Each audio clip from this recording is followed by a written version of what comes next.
Waka Extra dibawakan khas oleh Sani Faisal dari Propnex. Anda ingin jual beli hartanah, mencari rumah idaman anda atau sedang mencari commercial space untuk bisnes dan sebagainya? Jangan risau guys, saya boleh bantu anda. Kontak saya sekarang.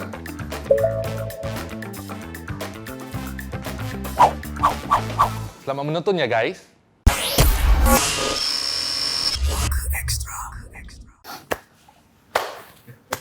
DK Barat. Itu nanti kita keluarkan Okey, Assalamualaikum. Kita jumpa sekali lagi dalam... Serius ah?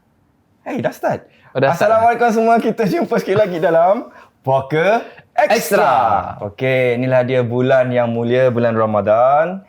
Dan Selasa, Rabu, Khamis, Jumaat, Sabtu, Minggu. 1, 2, 3, 4, 5, 6. Hari yang ke-6. Dia dah bengap ke apa tak terkira. Puasa yang ke-6. Yes, Diharapkan semua puasanya terjaga. Dan ingat ya, apa yang kita dah pesankan minggu lalu tu, sebelum puasa, sebelum masuk bulan puasa ni kan. Kalau sahur, kita mulakan dengan korma. Makan 7 korma lah kalau boleh. Kalau korma tu besar, awak makanlah 3. Tapi sebaik-baiknya kalau berkemampuan, makanlah korma 7 biji dan juga air susu suam, susu kambing ke macam mana. Betul. Best sekali kalau kita blend sekali ya. Kalau blend sekali lagi sedap. Kan? Berkhasiat. Betul. Memang betul rasa kenyang. Dan mana nak beli korma tu? Kalau nak support kita boleh saja support kita. Tapi support Tafsir. Alhamdulillah. Kan nampak ni? Nampak? Ni, nampak? Tafsir.com ada jual korma. Yang belum beli korma tu boleh order. Harga dia berapa Ustaz? Harga dia $38 1 kilo. $38 1 kilo. Free delivery. Dia tak payah ada delivery charge semua tak ada. Everything all in. Kita sebenarnya nak taruh juga korma puaka. Tapi nama puaka tu tak sedap sangat. Tapi insya-Allah satu hari nanti kita akan adakan korma keluaran susu TVC lah korang tu kan. Boleh digunakan untuk, yalah selalu kan Ustaz cakap macam nak antidote kita. Betul. Kalau ada sakit tu sakit ni makan korma tiap-tiap hari. Mana tahu tak tu mana nak beli, boleh beli dengan puaka. Boleh beli dengan tim puaka ataupun boleh beli dengan Tafsir. Betul. Dan sebelum kita mulakan satu lagi, di hari baik bulan baik ni kan, kita nak promote lah juga Tafsir.com. Kalau nak buat kebajikan, nak apa kata orang tu, nak bantu mereka yang berada di Yaman. Yes. Yaman macam mereka berbuka puasa dan sebagainya. Di sini di Tafsir.com kalau anda produk tu ada satu set tau, ada nasi ada ayam lepas tu ada korma dan juga air, dan anda boleh beli semuanya dengan harga $2 saja. $2 to sponsor, yes. Ya, to sponsor mereka yang berpuasa di Yaman. Yes. Sebab kita tengok ada sebahagian daripada orang-orang sana, penduduk sana memang susah nak ada iftar. So yang berkemampuan yang di Singapura ke apa, kalau nak join this campaign untuk support orang-orang di Yaman, untuk satu orang iftar $2 sahaja. Belum terlambat kan, walaupun kita dah puasa yang hari ke-6 ni. Boleh. Jadi kalau kita boleh masukkan nanti di pertengahan Ramadan ataupun di akhir Ramadan, itu pun ganjarannya masya-Allah. Kan? Yang baru gaji, dah gaji ke? Kalau yang baru gaji pun kau ada duit lebih ke gitu kan? Betul. Sebab dalam hadis Nabi SAW dikatakan man dalla ala khairin falahu mithlu ajri fa'ilihi. Siapa sahaja yang membantu orang lain untuk melakukan suatu kebaikan, maka orang tu akan mendapatkan ganjaran ataupun pahalanya sama seperti orang yang melakukan. So maknanya bila kita sponsor orang ataupun kita berikan orang makan dan lain-lainnya untuk berbuka puasa, maka orang tersebut mendapatkan pahala sama macam orang yang diberikan itu pahala puasa. Orang tu puasa, dia pun dapat pahala puasanya. Bagus tu. Jadi dia bukan hanya untuk diri kita, bagi siapa sahaja yang mungkin nak hadiahkan kepada almarhum atuk nenek ataupun mak ataupun ayah, dipersilakan atas nama mereka. Niatkan dalam hati. Niat dalam hati, lepas tu terus derma. Ni ada yang baru gaji 12 bulan, 13 bulan, 10 bulan yang minggu lepas tu. Sekarang ni bolehlah buat. Taruhlah $50 ke berapa ramai tu kan. Ni kalau orang daripada kawan-kawan daripada Brunei, Malaysia, kalau nak turut serta pun boleh kan? Boleh, tak ada masalah. Silakan. Itu saja. Alhamdulillah. Okey, semoga kita sama-sama kongsi rezeki dan sama-sama kita dapat pahala lah di bulan yang penuh berkah ni. So, seperti biasa, ramai minta janganlah stop puaka ekstra ni, puaka ni semua kan. Kita dah tak stop Dah keluar episod yang pertama tu kan. Yes. Dengan G. Okey, dan ni pula kita ke puaka Ekstra. Ha, Apa dia? Ada pertanyaan ke? tak ada pertanyaan, tapi minggu lepas pasal minggu yang kita buat tu orang pasal nak eratkan silaturahim. Okey, so minggu ni ada dapat email pasal apa tahu? Pengasih. Oh, pengasih. Okey, pengasih So satu ni ada email daripada orang ni panjang sangat dia bercerita. Tapi panjang sangat bercerita tengok. Kan? Tengok panjang lah dia bercerita. So panjang lah dia bercerita. Tak nampak Ada mana-mana. kamera panjang dia bercerita kan. Nampak? Kan? Panjang. Lepas tu okey biar saya pendekkan. Saya ulaskan apa yang saya ingat. Minta maaf kalau saya terlepas ke apa. Okey, dia macam gini. Si hamba Allah ni dah berumah tangga. Okey. Lepas tu dia berkenalan dengan seorang wanita ni daripada luar negara yang sudah bekerja di Singapura selama 4 tahun gitu.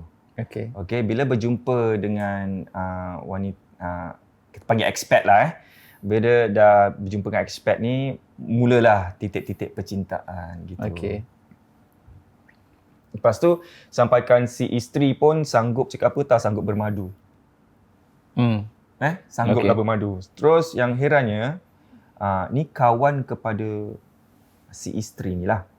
Yang email ni. Dia cakap bila berjumpa okey-okey, lepas tu nanti tiba-tiba gaduh. Yang si suami dengan si skandalnya bergaduh. Dia dah bergaduh, lepas tu nanti tiba-tiba patah balik. So benda tu patah balik on and off selama beberapa bulan. Okey. Dan tibalah masa yang kemuncaknya, iaitu mereka berkahwin. Tak silap saya kahwin dia cakap apa? Kahwin bersiri. Kahwin siri. Kahwin siri maknanya macam online ke macam mana? Tak, dia secara senyap-senyap. Itu dia. Kahwin sirih. Sirih? Dia S-I-R-I-H. Sirih. Kalau dalam bahasa Arab, is sir. Sir tu maknanya dalam bahasa Arab secara senyap-senyap, secara diam-diam. Selalu kita dengar siri-siri sebenarnya sirih. Yes. Kan orang kahwin sirih ni kan. Sebab selalu dengar S-I-R-I, siri. Kahwin siri, bukan kahwin siri Tak, sebenarnya. kahwin sirih dengan Apple. Kahwin siri dengan Apple? Apple yang Siri. Ya ampun. Hello Siri. Gitu. Android. Android. Saya pun Android. Okay. Don't be funny. Okay, bulan puasa ni kita gurau-gurau boleh. Satu, okay dah gitu. So, bila diorang dah kahwin sirih ni, kahwin senyap, lat berapa minggu ke bulan tu, cerai. So, yang herannya, kenapa dia ni patah balik? Patah balik, gaduh. So, and then dia sebenarnya tolong expat ni, skandalnya ni. Sebab dia ada jadi macam beauty, dia jual barang-barang kecantikan kat Singapura. So selalu menggunakan sang suami ni untuk ambil barang, bawa masuk ke Singapura. So cuma kawannya nak tahu, adakah kawannya punya suami tu terkena minyak pengasih. So kalau iya, macam mana kita nak tahu yang seseorang itu menggunakan minyak pengasih? Boleh tak kita tahu? Agak susah kecuali kalau untuk diruqyahkan. Ya, so berdasarkan cerita tadi kan, wallahu alam, saya tak berani untuk katakan confirm dia kena minyak pengasih ke kena ilmu pelet ke apa. Wallahu alam, saya tak berani untuk katakan sebab takutnya jatuh ke arah fitnah kan. Betul. Saya rasa macam tadi kalau kita kita tengok daripada perspektif husnuzon ataupun baik sangka. Astagfirullahaladzim, tak boleh berpuasa, tak beritahukan orang berdosa. Baik sangka. Tuhan pula, Ustaz, astagfirullahaladzim, kan dia dah itulah beritahukan orang dolar kan, cash. So kalau kita tengok daripada perspektif husnuzon, iaitu berbaik sangka, ada pergaduhan sini, pergaduhan sana. Saya rasa daripada suami isteri pun mesti ada pergaduhan antara satu dengan lain. Walaupun mereka bilang mereka cinta, sayang ke apa, tapi adanya pergaduhan dalam perkara-perkara saya rasa itu normal lah. Sebab kita adalah insan yang mempunyai dua karakter yang berbeza-beza. Dua sifat kepribadian yang berbeza-beza. Maka saya rasa adanya perbalahan ataupun yang lain-lainnya is normal lah. Jadi mesti semua akan balik lagi ke semula lagi. Cuma tu tadi pertanyaan dia adalah apakah suami daripada kawannya itu terkena daripada ilmu pelet ataupun tertunduk pada sihir pengasih dan lain-lainnya. Wallahu alam, kecuali kalau kita nak tahu adalah melalui diruqyah. Diruqyah dengan ruqyah syar'iyah. Maknanya berdasarkan Al-Quran dan juga hadis dan juga doa-doa yang diajarkan oleh para ulama ruqyah. Itu yang pertama. Yang kedua, boleh juga kita cuba dengan berikan air ruqyah. So ketika orang tu adanya gangguan, dia biasanya dia akan merasakan lemah, dia akan merasakan pening, kemudian badan-badannya start untuk sakit ketika minum air tersebut ataupun muntah-muntah dan lain-lainnya. Tapi biasanya kalau yang terkena daripada sihir yang seperti itu, biasanya mereka akan sakit di daerah wajah. So wajahnya kadang-kadang ada bengkak atau merah-merah, seperti itu. Sebab yang dipandangnya itu ketika disihirnya itu, ketika dipandang adalah dia punya wajahnya dibandingkan dengan badan-badan yang lain. So antara itu je lah dua cara yang macam mana kita nak tahu bahawasanya orang tersebut terkena daripada sihir pelet ataupun sihir mahabbah. Kita pernah jelaskan, ingat tak? Mahabbah. Tahu.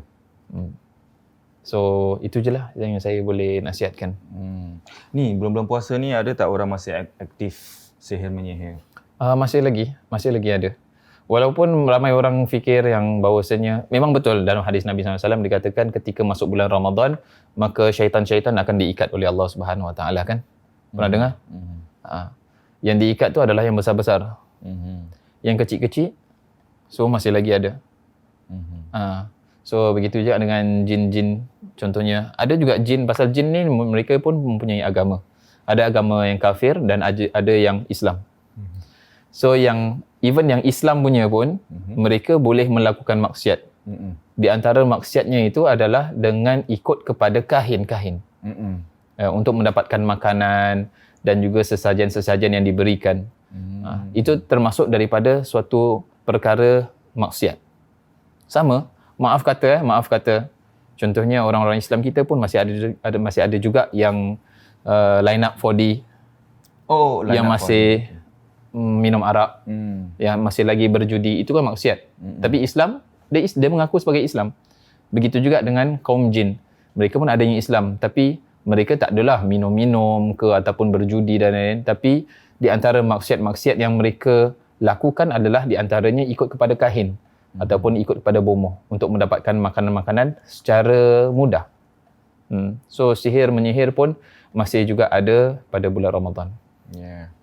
Okey, bercakap pasal bulan Ramadan ni, kita akan teruskan cakap pasal pengasih, minyak pengasih. Kita ada something untuk semua. Kita akan tunjukkan minyak pengasih dalam Puaka Extra.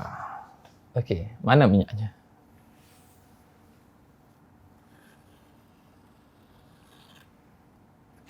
Teneneneng. Taruh sini lah. Yes, dirikan. Melampau kan nak design-design macam ni, nak set. Nampak? Cute kan? Dia dah tak full kan? Dah separuh pakai. Dah separuh pakai. Baru dia sedar. Siapa pakai? Siapa yang pakai? Tak tahu, Ustaz yang bawa. Ustaz pakai? Bukan awak yang simpan yang tadi? Bulan puasa. Tadi saya ambil tadi Ustaz, full tau. Bulan puasa, Ustaz.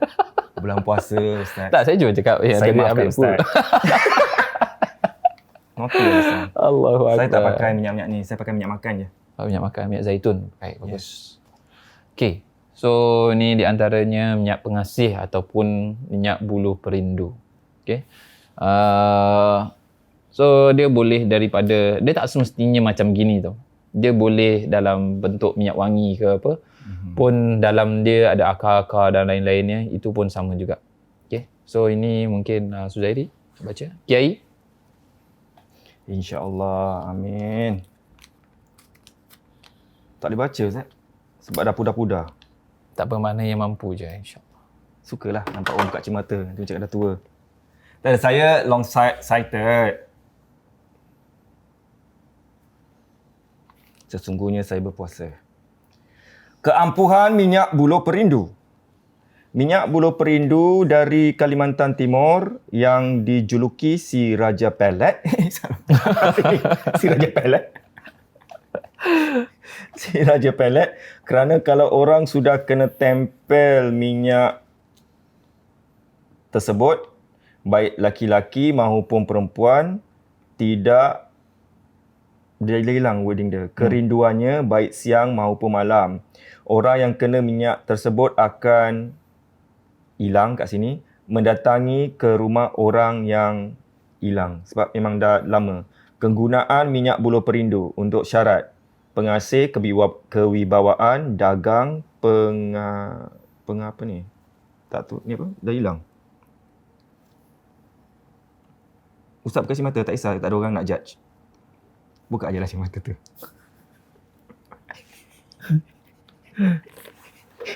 Dagang. Sebab dah hilang, dah faded. Dah lusuh. Pengarisan. Pengarisan? Penglarisan, sorry. Penglarisan. Penglarisan. Ya, penglarisan. Biar laris. Tani? What is tani? Pertanian, Oh, tani. pertanian. Okey. Tani. Kerahayuan, menagih hutang, karir dan lain-lain. Cara menggunakannya dipakai di alis sebelum berangkat ke rumah dan diniatkan sesuatu maksud dan tujuan. Iya, oh ya. Iya Pak, gitu ya.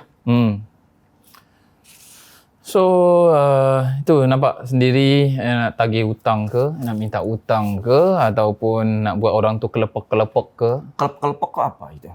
Tu makna, ini bahasa Indonesia tau. Kelepek. Bukan. Itu ayam. Dia kelepek-kelepek. Kelepek-kelepek tu maknanya orang tergila-gila kan. Oh, okey. Dah mabuk apa? Mabuk kepayang. Yes. Kelepek. So, nak buat orang mabuk kepayang ni semua, diorang akan pakai inilah caranya. Ataupun ada untuk kewibawaan. Maknanya bila dia pakai, dia keluar, orang tengok dia, wah segan. Tengok dia rasa takut dan lain-lainnya. Mungkin bagi popular untuk orang TV. Bukan. Maksudnya orang-orang ni taruh di alis ni alis. Ya, can be. Can be. Mungkin ada sebahagian yang masih Memakai. pakai. Yes. Jom kita try. Rating naik.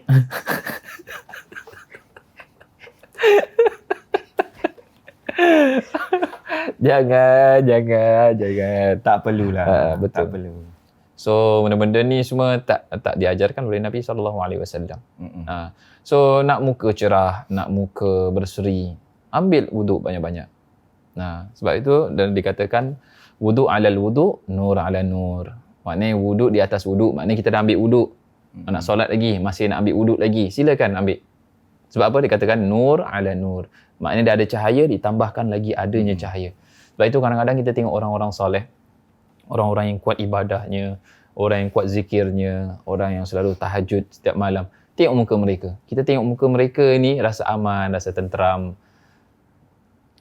Rasa tenteram. Kemudian kita tengok muka mereka pun macam bercahaya dan lain-lainnya. Contoh seperti tadilah.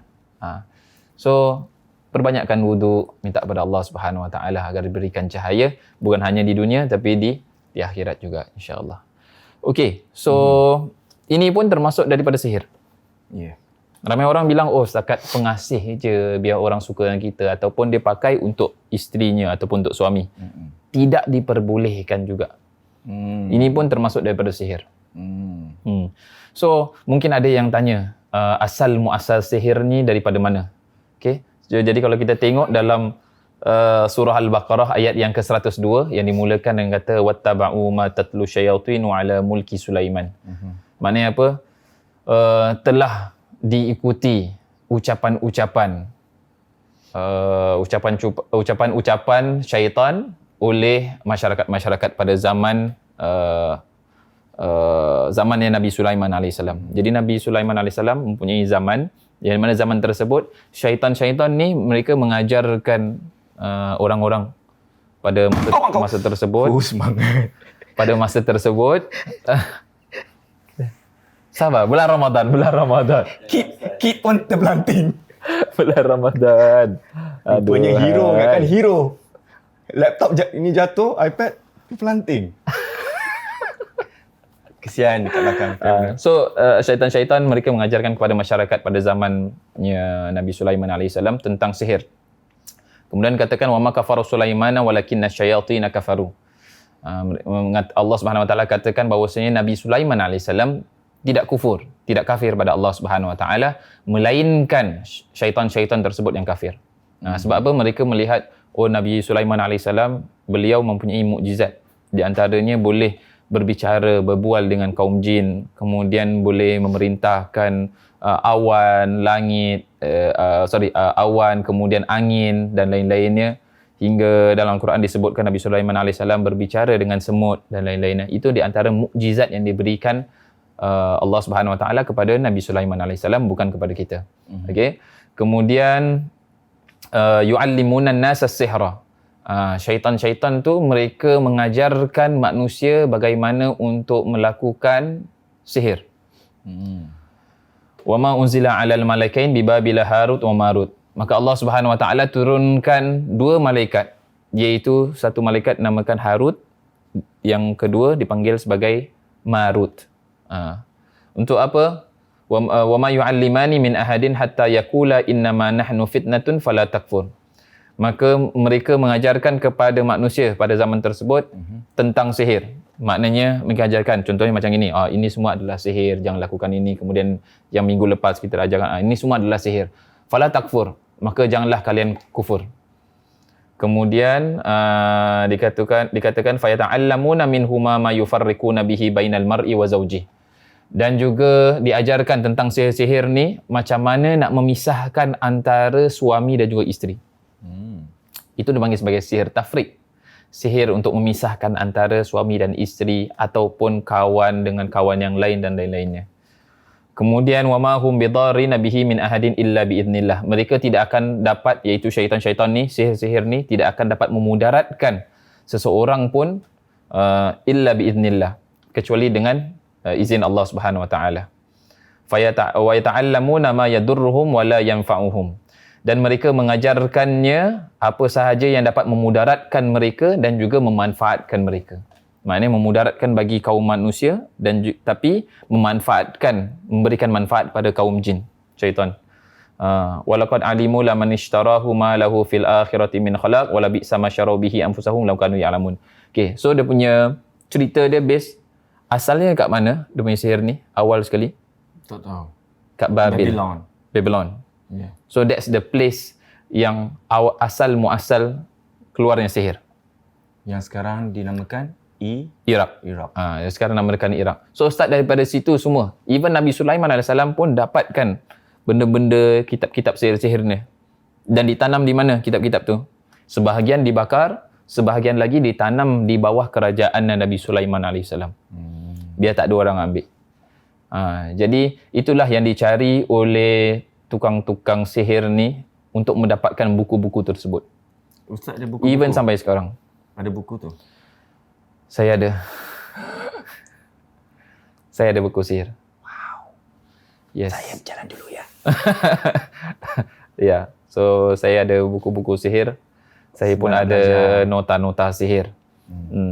Jadi senang kita nak belajar, kita nak buku ni bukan untuk saya belajar sendiri, untuk saya amalkan, nauzubillah summa nauzubillah, tapi saya belajar kemudian saya kaji untuk counter back. Macam mana nak counter sihir-sihir yang seperti ini. So apa yang mereka lakukan, jadi kalau ada seseorang yang terkena daripada sihir-sihir, insya-Allah saya dapat tahulah dia punya asal muasalnya ataupun dia punya ciri-cirinya. Apakah sihir tersebut contohnya ditanam di bawah ataupun diletakkan dalam makanan, ataupun diletak dalam minuman, ataupun yang digantung di atas, semuanya ada ciri-cirinya masing-masing dan cara pembuatan masing-masing. Okey. So itulah asal muasal sihir. So termasuk dengan yang ini sekali, minyak pengasih ni daripada mana idea diorang dapat buat minyak pengasih? Wallahu a'lam. Tapi dia panggil sebagai buluh perindu. Buluh perindu. So apakah dia buluh tu, apakah dia buluh ke? Kalau Google buluh perindu dia macam lidi-lidi macam cik. Tahulah. Tapi dia ambil daripada mana dia punya itu Pokok, benda? Is it pokok buluh? Tak tahu Ustaz. Wallahu a'lam. Saya pun tak tahu. Nanti kita cari. Sebab dia punya tulisan dia B-U-L-U-H kan? Buluh. Bukan B-U-L-U. Buluh.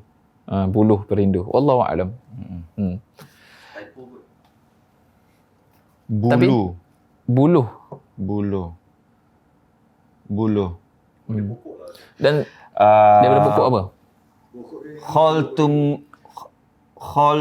Holtumoklo. Jerman. Susah betul. It's a Malaysian bamboos in the grass family native. Bambu is buluh lah. Buluh perindu. Buluh kan? Ya. Buluh. Ya. Bambusa magica. Mengeluarkan bunyi merdu apabila ditiup angin. Tak So, apalah Ustaz. even- You all boleh Google. Ya. So even kalau kita tengok ni, senang sekali nak dapatkan buluh perindu ni. Jangan main. Senang sekali. Singapura ada? Ada, banyak sekali. Mana? Jom kita cari. Carousel. Betul saya kata. You pergi carousel, you pergi tulis buluh perindu. Ada. Tak payahlah nak promote tempat tu.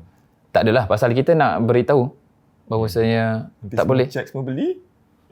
Kita dah Jangan beritahu, beli. kita dah beritahu untuk tidak beli. Ya, jangan belilah kalau boleh. Jangan beli. Yang penjual pun janganlah hentam kita Betul. masing-masing. Kita bukan nak tutup rezeki awak jual tu semua. Tapi kita pun Tapi yang hak tetap yang hak, yang Yeah. batil tetap yang batil. mungkin So- tuan dah tunjukkan jalan, hantar kita berdua untuk bagi tahu you Yeah. all. Team Poker ni Maaf semua. katalah, kira Yeah. hak tetap harus saya nasihatkan juga. Sebab nanti kalau ada orang beli tapi tak tahu, Kan? jadi nanti salah saya kan. So saya pun ada tanggungjawab untuk nasihatkan. Kita pakai platform ni untuk nasihatkan orang lah. Untuk jangan beli kalau boleh. Nak baca ini. Boleh? Baca Silakan. ini pula. Boleh? Silakan. Okey. Dia tanya untuk Ustaz terangkanlah jikalau Ustaz dapat menjelaskan in more detail such as adakah ia sifat keterlaluan dalam Islam, dosa tak? Adakah ia sama dengan minyak dagu dan adakah ia akan affect apa Kit? Menjejas. Adakah ia akan menjejas hidup seseorang di masa hadapan walaupun si Polan sudah tidak mengamalkannya? Okey. So yang first kali, apakah dia dosa? Maksudnya terlaluan. Betul? Of course. Betul. Adakah ia sama dengan minyak dagu? Dia dosa, itu yang pertama sekali adalah dosa sebab kita memaksa orang lain untuk suka dengan kita, dengan cinta dengan kita, itu tidak diperbolehkan. Dan ia juga menggunakan bantuan jin? Bantuan jin, yes. So pemaksaan. Apa sahaja yang ada bantuan-bantuan jin ataupun yang lain-lain semua tidak diperbolehkan. Okay. Kemudian yang kedua, apakah apa ni? Sama Dagu. dengan minyak dagu? Sama minyak dagu. Wallahu alam apakah sama ke tak, tapi apakah dia minyak tetap minyak juga dan Konsepnya untuk sama. konsepnya sama, cuma mungkin lain bahan-bahan dan lain-lainnya, bacaan-bacaan yang lain. Minyak dagu daripada mayat meninggal. Dia bukan itu saja, maaf katalah. Contohnya macam kita selalu tahu tentang adanya nasi kangkang dan lain-lainnya. Itu pun sama juga. Dia tak semestinya berbentuk minyak tapi berbentuk apa sahaja. Itu pun tidak diperbolehkan. Kemudian yang Menjejas terakhir, kehidupan seseorang, pemakai ni kalau dia tak pemakainya. Yes, dia akan menjejaskan. Mungkin di awal kita nampak macam semuanya okey. Tapi agak kelamaan nanti dia akan menjejaskan orang tersebut dan orang yang terkena daripada sihir tersebut. Jadi tidak diperbolehkan juga. Okay. Mungkin ada yang pakai untuk suami ataupun isterinya ataupun yang bakal pengantin dan lain-lainnya lah. So awal-awal mereka akan cinta, tapi setelah bernikah maka mereka akan saling benci dan membenci. Itulah permainan syaitan, permainan jin. So macam mana kalau kita nak buang macam ini? So kita just buang gitu je boleh kan? Boleh, just buang gitu je. Boleh, tak ada masalah. Sebab ini harus dipakai dan tak dibacakan kepada siapa. Dalamnya ada apa Ustaz? Dalam tu macam ada kertas kita. Kalau nak buka silakan, kita boleh buka. Tapi kalau nak buka pun bukannya boleh bawa keluar kertas tu. Kita kena pecahkan lah. Cakap, bukannya boleh baca pun sebab dah macam kena minyak, kena itu semua dah tak boleh baca apa-apa. Dah macam putih biasa. Putih biasa. Ke dia macam kain? Ke macam Macam kertas kot. Saya rasa macam kertas. kain kelambu apa ke gitu dia masukkan sikit-sikit untuk ingredient lah. Wallahualam. Tak tahu lah So kita tak perlu nak tunjuk ni dah nak tuang pun memang dah minyak. So tak payah pecah-pecahkan lah Betul. So itu saja saya rasa. Ada apa-apa lagi Ustaz nak cakap pasal minyak pengasih ni bagi mereka yang mungkin ada minyak pengasih ni kat rumah? Okey. Mungkin bagi penggunanya mungkin apa sahaja yang kira yang penting sekali, yang pertama adalah bertaubat kepada Allah Subhanahu Wa Taala. Itu paling pertama sekali. Jangan risau apa sahaja yang kita lakukan dalam keadaan jahil, mesti Allah Subhanahu Wa Taala akan ampunkan dosa. Tapi taubatnya adalah taubat nasuha, iaitu taubat yang sebenar-benarnya taubat. So, ketika kita taubat nasuha, jangan kita lakukan lagi. Habis tengok saya pula. Tak kira saya nasihatkan untuk semua gitu. Semua ada canon kat saya. So jangan lakukan lagi lah. Itu paling pertama. Kemudian yang kedua, mungkin saya nasihatkan siapa sahaja yang mungkin cinta pada seseorang ataupun nak orang tu jadi miliknya dan lain-lainnya, ingat semuanya milik Allah Subhanahu Wa Taala. Bagaimana kita menjauhkan diri daripada Allah sedangkan orang yang kita suka adalah milik Allah. Jadi tak masuk akal. So ketika kita nak hati orang tersebut, nakkan orang tu suka pada kita, dan kita minta pada Allah Subhanahu Wa Taala. Banyak sekali cara-cara yang masih lagi dalam syariat Islam yang mungkin kita boleh buat. Caranya di antaranya solat tahajud, minta pada Allah Subhanahu Wa Taala. So apa sahaja hajat, minta pada Allah Subhanahu Wa Taala, tak perlu untuk pakai benda-benda seperti ini. Habis kalau ada orang tanya, okey kalau tak pakai benda ni okey fine. Tapi ada tak macam ayat-ayat simple untuk orang tengok kita macam tenang, macam disukai ramai? Macam tadi, dekatkan diri pada Allah Subhanahu Wa Taala, perbanyakkan berwuduk. Bukan apa tau, kadang-kadang kalau kita, yalah apa yang Ustaz katakan, nanti that's why ada orang cakap, muka dia ni berseri. Muka dia ni lain. Kan orang-orang soleh kan gitu. Kalau kita tengok syekh. Kalau macam gitu tengok saya okey. Okey lah. Boleh lah. Dia kan orang baik. Dia tengok muka dia pun jadi hati tenang gitu kan. Allahu Akbar. So contoh seperti itu. Minta maaf. So nampak syekh-syekh yang besar-besar apa ni semua, ulama-ulama besar apa semua. Kita tengok mereka, kita tengok muka mereka ni kita rasa benci dia ni. Tak ada. Bila kita tengok muka-muka orang-orang soleh tu, kita rasa hati kita tenang, berseri. Tu muka kit. Muka kit selalu berseri seperti bulan. Tu. Tapi tak ada matahari pun. Kan cakap tak ada matahari. InsyaAllah bulan Ramadan ni dapat kit, insyaAllah jodoh, insyaAllah. Nak pinjam. Okey, nanti kit akan pinjamkan. Jangan kasih dia pinjam. Jangan. Dia bukan pakai, dia minum terus. Jangan cepat putus asa. Loh mahfuz kita tu Tuhan dah tulis kan. Macam berbual ni tiba-tiba di bulan Ramadan ya. Okey, apa-apa pun itu saja penerangan kita mengenai minyak pengasih, dan diharapkan anda yang ada tu kalau dah dengar pendengaran daripada Ustaz, kau nak buang boleh buang begitu saja. Best is to pecahkan, jadi minyak tu tak ada mana tu orang jumpa ke, orang test orang pun tak akan try tak kan. Okey, Allahualam. pecahkan aje lah. Buang kat mana tak kisah kan. Ya. Boleh kan. Dah tu je.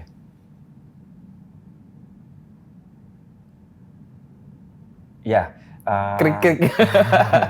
Okay, so bagi any advice untuk penonton-penonton, Silakan. Daripada you dulu untuk bulan Ramadan ni ke apa kan? Jaga dirilah. Ya. Bulan Ramadan jaga diri. Ya. Alhamdulillah. Bagus.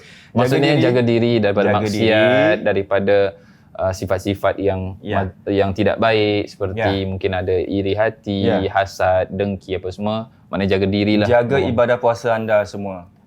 Ni masanya ialah tengah COVID ni apa ni semua kan, masa untuk anda beribadah. Ni Tuhan dah kasih time. Ada yang selalu komplain, tak ada time lah, busy nak buat tu nak buat ini. Sekarang Tuhan kasih time, cara yang lain untuk kita adakan masa untuk beribadah. Tak kira lah apa aja yang awak mampu buat. Yang tak boleh baca Quran tu, kalau sekarang saya dah bagi tahu anda boleh dapat beli Quran digital, gunakan sebab situ banyak kori-kori yang boleh anda pilih, anda dengar sama-sama macam tu. Dan memperbanyakkan bersedekah, buat baiklah seperti yang Ustaz cakap. Kalau orang buat kita sakit hati kita di bulan Ramadan ni, kita just balas dengan senyuman aje lah. Orang ibaratkan orang limpah batu ke satu pokok yang berbuah tu, buah yang jatuh pun buah macam gitu. Jadi orang tam kita tak apa, kita bagi yang baik-baik tu je. Oh, baik. Kata-kata macam kiai, betul, masya-Allah. Habis kata minta. Okey, betul. Daripada diri saya, tingkatkan lagi ibadah dan juga tingkatkan lagi kualiti daripada saum ataupun berpuasa kita. So maknanya berpuasa bukan hanya untuk menahan makan dan minum daripada awal sekali, maknanya daripada azan subuh sampai ke azan maghrib, bukan hanya itu kita punya matlamat kita ataupun target kita, tapi target kita adalah untuk menjadi orang yang lebih baik daripada segi dalaman maupun daripada luaran. Dalam hadis Nabi SAW dikatakan, man shoma ramadhana imanan wahtisaban ghufira lahu ma taqaddama. Maknanya siapa sahaja yang berpuasa pada bulan Ramadan dengan penuh keimanan, maka Allah Subhanahu Wa Taala akan ampuni segala dosa-dosanya. Dan juga dalam hadis yang lain dikatakan, man qama ramadhana imanan wahtisaban ghufira lahu ma taqaddam. Siapa sahaja yang menghidupkan malam, iaitu dengan solat tahajud, solat witir pada waktu malam, imanan wahtisaban, dalam keadaan beriman ataupun dengan keimanan yang kuat, maka Allah Subhanahu Wa Taala pun akan mengampuni dosa-dosanya. Jadi kalau boleh jangan lupa juga bila kita dah puasa, jangan lupa malam untuk beribadah juga, iaitu dengan solat tahajud. So di antaranya solat tahajud ni, bagi siapa sahaja yang mungkin terkena daripada sihir ataupun guna-guna dan lain-lainnya, maka perbanyakkan solat tahajud di dalam Ramadan maupun di luar Ramadan. InsyaAllah penyakitnya akan lama-lama berkurang, insyaAllah. Okey, jangan lupa ya sahur pula, apa nama tu? Bila berbuka nanti, iftar. Iftar, mulakan dengan korma, susu, ya. Okey. Dan itu saja. Yang nak beli merch kita tetap juga nak masuk. Belikan merch kita. Yes. Jangan lupa boleh dapatkan merch kita di www.puakasg.com. Dan sekiranya yang belum tahu pasal rancangan kita ni, bolehlah wawarkan kepada kawan-kawan awak semua. Betul. Jadi mungkin yang tengok YouTube channel ni, jangan lupa untuk like, share dan juga subscribe, dan jangan lupa untuk tekan butang loceng untuk mendapatkan notification yang terbaru. Ya, itu saja. Dan dari kami, tim Puaka, kita ucapkan selamat berpuasa dan jumpa lagi. Assalamualaikum. Bye-bye. Bye.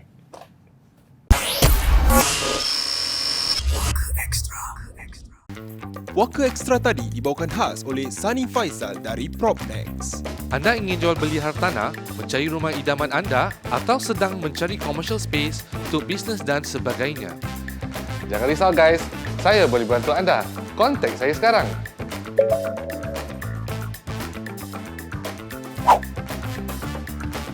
See you next week ya guys.